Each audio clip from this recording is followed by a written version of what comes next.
Hey there, I'm Yasmin.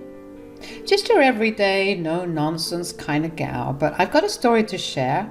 A story of heartache, perseverance, and unexpected strength.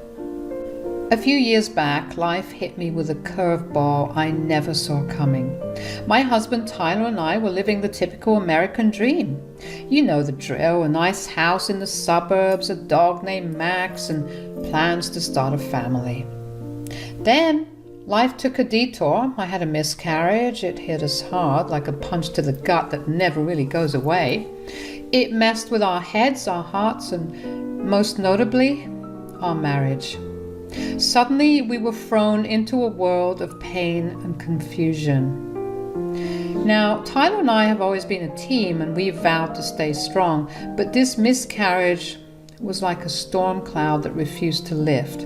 It affected every part of our relationship. We couldn't communicate without arguments, couldn't enjoy the little things in life together, and our intimacy dwindled. And if that wasn't enough, there was Gladys, my mother-in-law. She'd been pressuring us about having kids since our wedding day.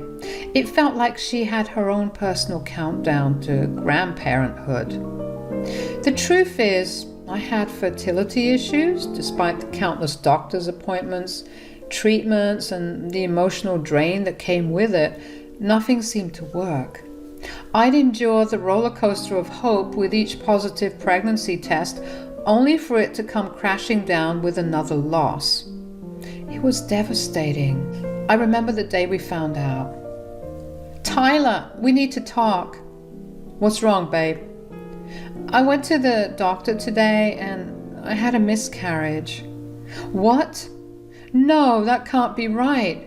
It is, Tyler. I'm so sorry. This isn't fair, Yasmin. We've been through so much already. I know, Tyler. I never asked for this to happen. But we wanted this so badly. We did everything right, Yasmin. I know, Tyler. I wanted it more than anything. Do you think I wanted this? I just don't get it, Yasmin. Why does life keep kicking us when we're down? It was exhausting, dealing with the physical and emotional stress of losing a baby, and it kept on happening again and again and again.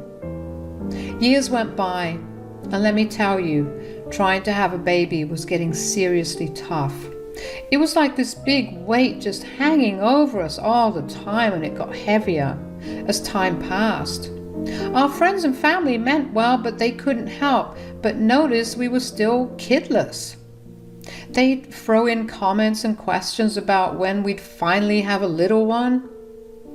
But Gladys, Tyler's mom, took it to a whole other level. She wouldn't let it go. Every family gathering turned into an inquisition about our family plans. And she always seemed to blame me, like it was all on me that we didn't have a child yet. And maybe it was, since I was struggling with fertility, but she didn't need to be so rude about it. She'd say things like, "Oh, Yasmin, it's so nice to see you. How have you been?" "I've been good, Gladys. Thanks for asking." "And any good news to share? You know, about a little one on the way?" "Gladys, we've talked about this. We're still trying, but it's not that easy." "Oh dear. Are you doing everything right? I mean, you've been married for quite some time now. Maybe it's time to see a specialist." "Yes, Gladys, we've seen specialists. We're doing everything we can. It's just not happening as easily as you might think."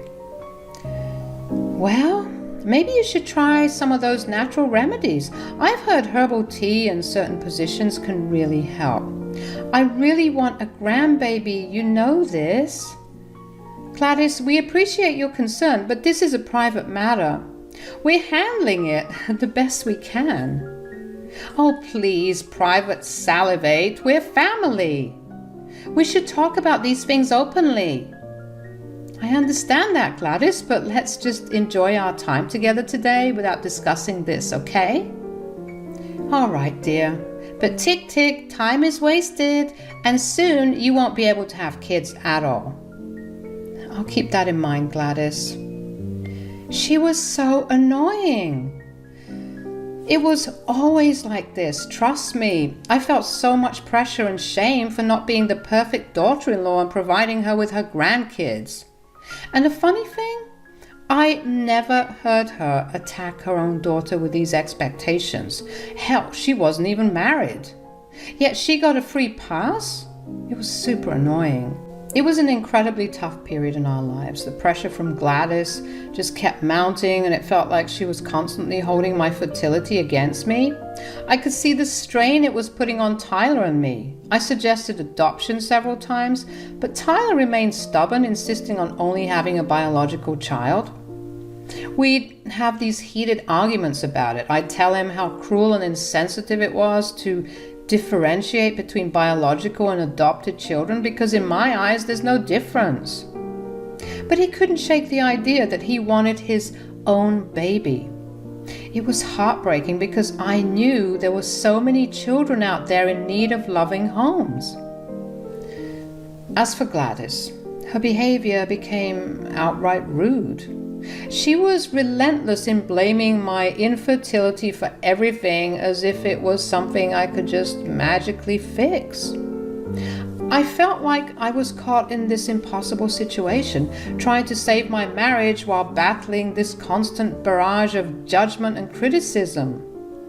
It was emotionally exhausting. And of course, Gladys didn't stop to let me know her true feelings about my infertility. Yasmin, you need to fix this, and fast. You're the reason we don't have any grandchildren yet.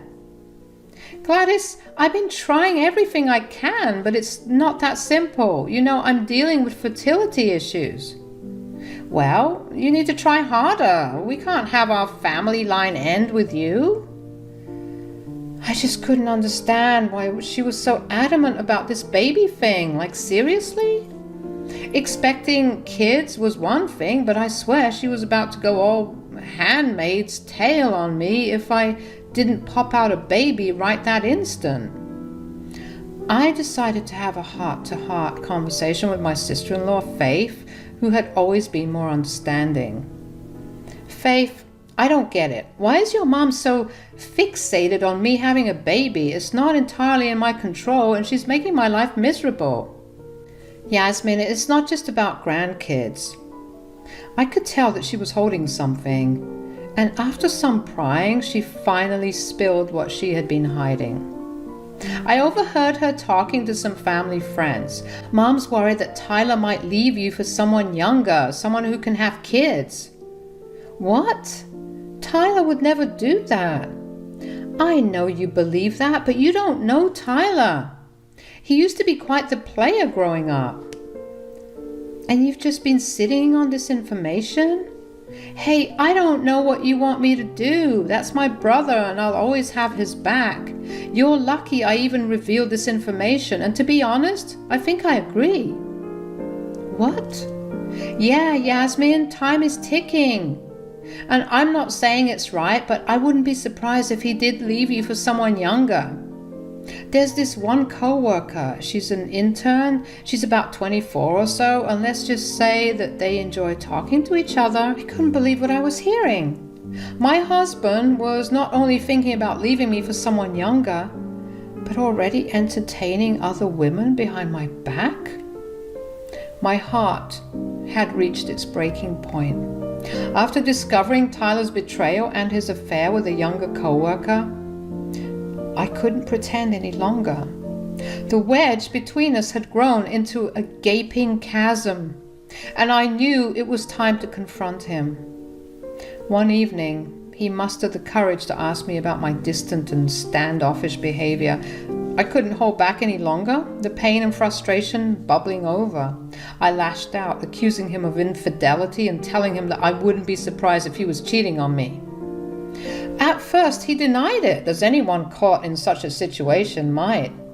But as the seconds ticked by, he eventually admitted to his wrongdoings.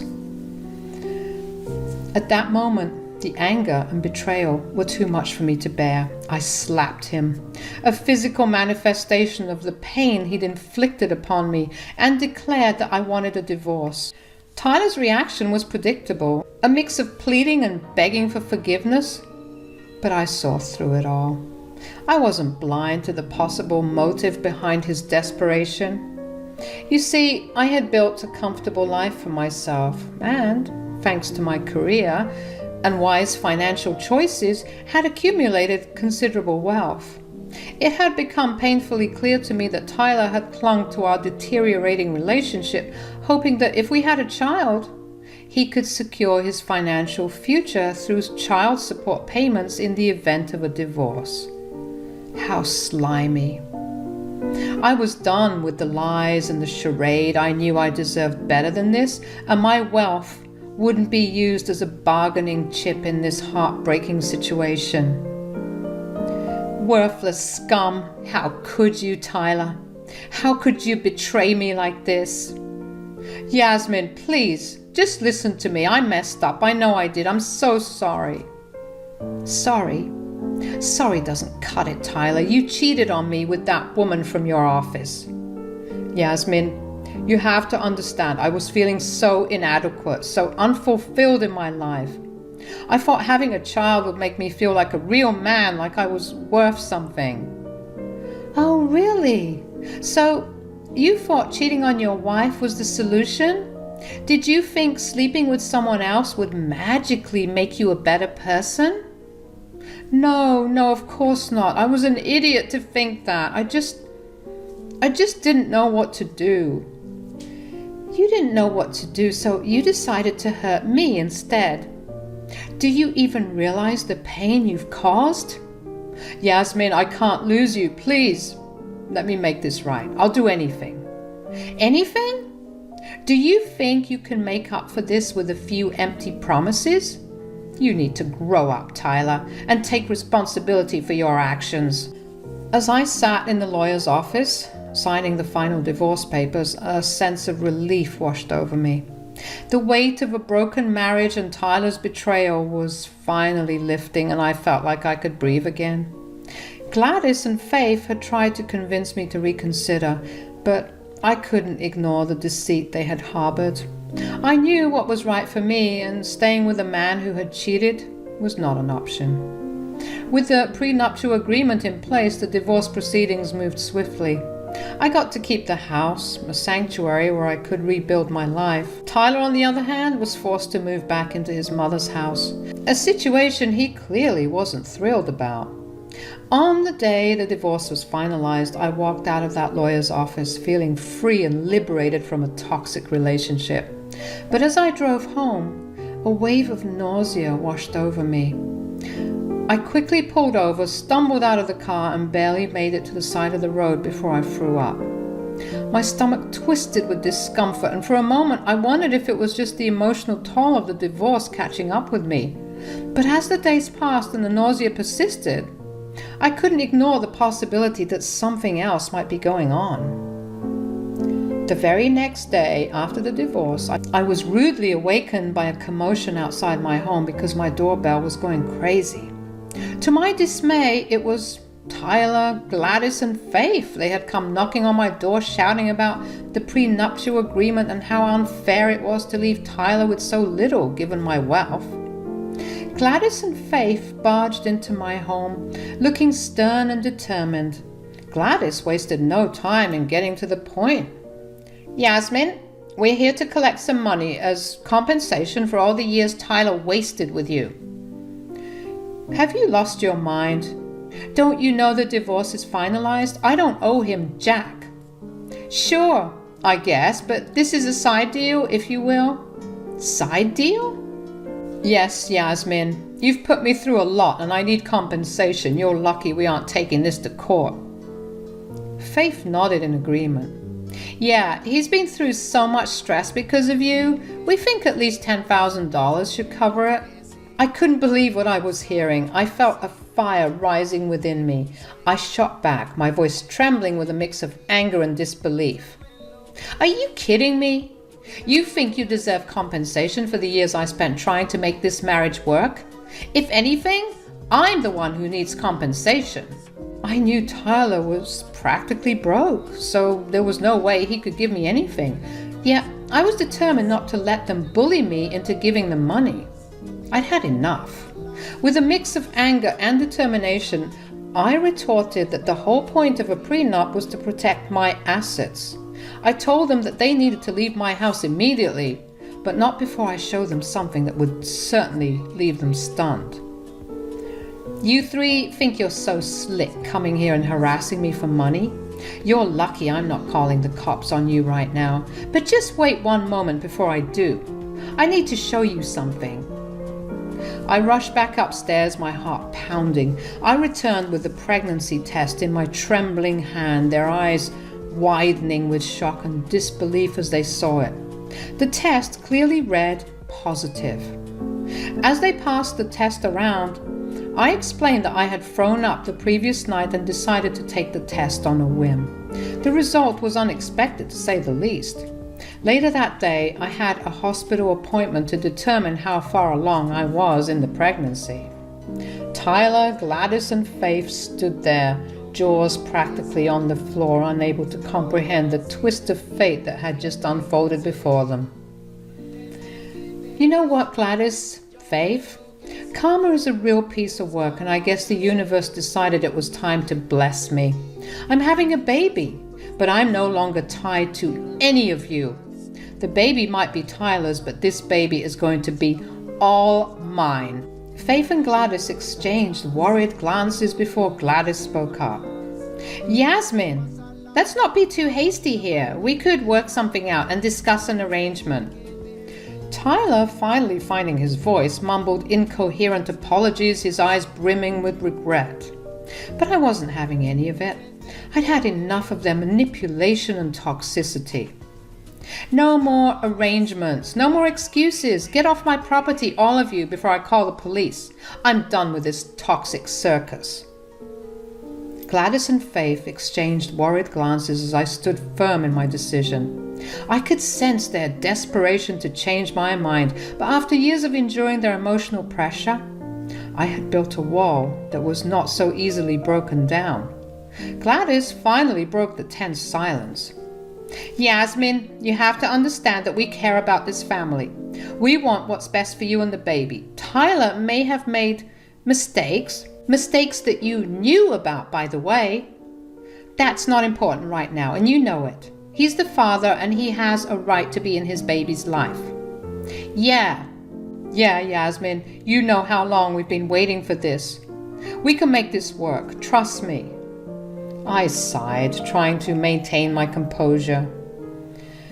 I understand your concern, but what you fail to grasp is that Tyler's actions caused this rift in our marriage. He cheated on me, Gladys. You're a smart woman. I'm sure you don't even believe what you're saying. You three are just trying to get into my life to get access to my pockets. That's ridiculous. Yes, I agree. You're taking these things too. He shattered the trust that held us together. Tyler, who had been mostly quiet until now, stammered. Yasmin, I messed up big time. I regret what I did, and I'm willing to make amends. For the sake of our child, can't we try to work this out? I looked at him, my eyes filled with a mixture of anger and sadness. Tyler, this isn't just about your infidelity. It's about years of emotional manipulation and pressure from your mother and sister. I've endured so much because of your family, and I can't go back to that toxic environment. Faith tried a different approach, her voice softer. Yasmin, we admit we made mistakes too. We were too pushy, and we're sorry for that. But we only wanted what was best for you, even if we went about it the wrong way. Please, for the sake of the family, reconsider. But I wasn't falling for it. Sure, Faith. But it doesn't change what happened. I've made my decision. I want a fresh start for myself and my child, away from the constant pressure and guilt trips. So thanks, but no thanks. Gladys, clearly frustrated, raised her voice.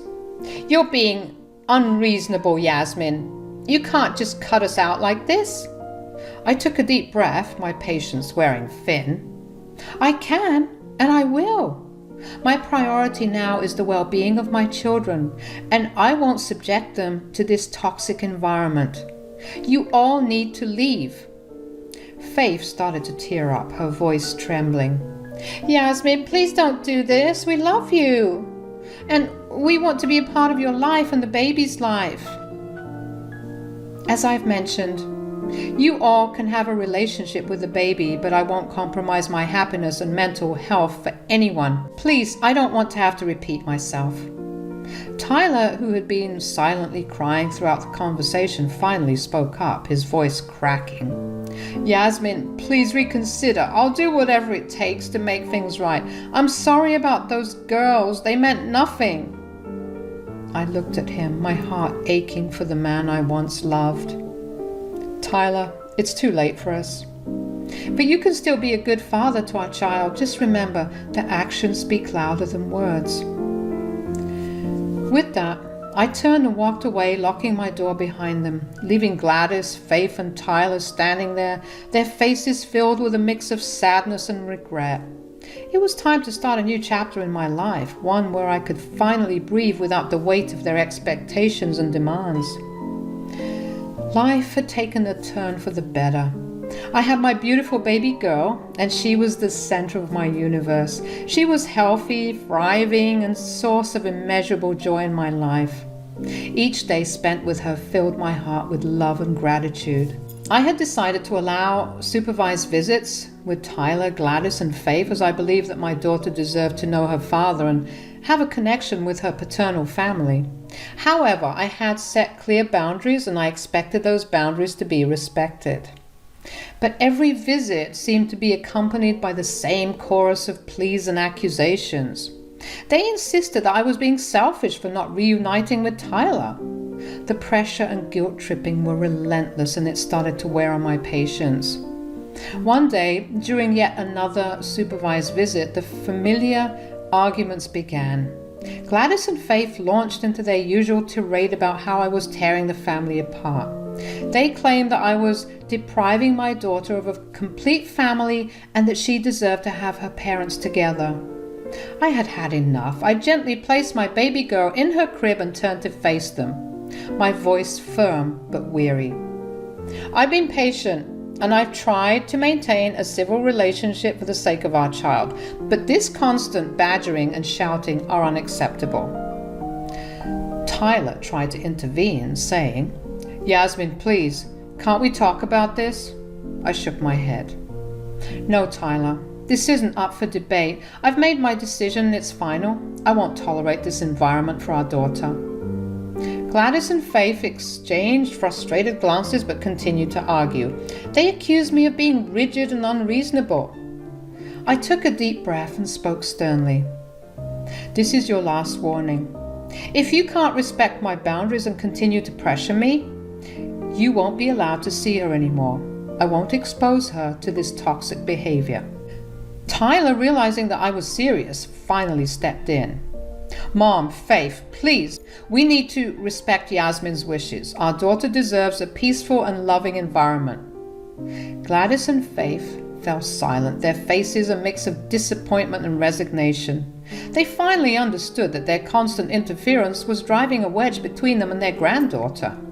From that day forward, our visits were more peaceful. They still held out hope for a reunion between Tyler and me, but they no longer pressed the issue during our visits.